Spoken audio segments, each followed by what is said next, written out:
రాష్ట్రంలో రైతుల పరిస్థితి రోజు రోజుకి ఇబ్బందికరంగా మారుతూ ఉన్నది.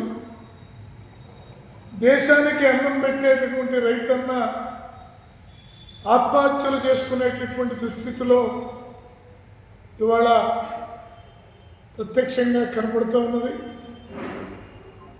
ఇప్పటికే నందిపాడు మండలంలో అలాగే పత్తిపాడు మండలంలో జరిగినటువంటి దారుణమైనటువంటి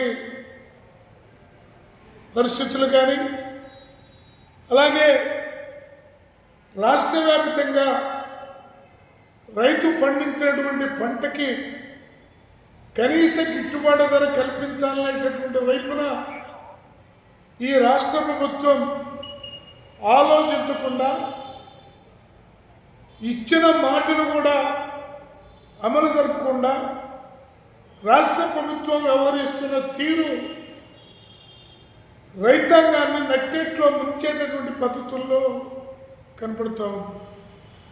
రాబోయే రోజుల్లో వ్యవసాయం చేయాలంటేనే ధైర్యం రాలేనటువంటి స్థితిలో రైతాంగం ఇవాళ కళ్ళల్లో నీళ్ళు కళ్ళల్లో కుక్కుని ఆత్మహత్య శరణ్యం అనే పద్ధతుల్లో మారిపోతూ ఉన్నారు.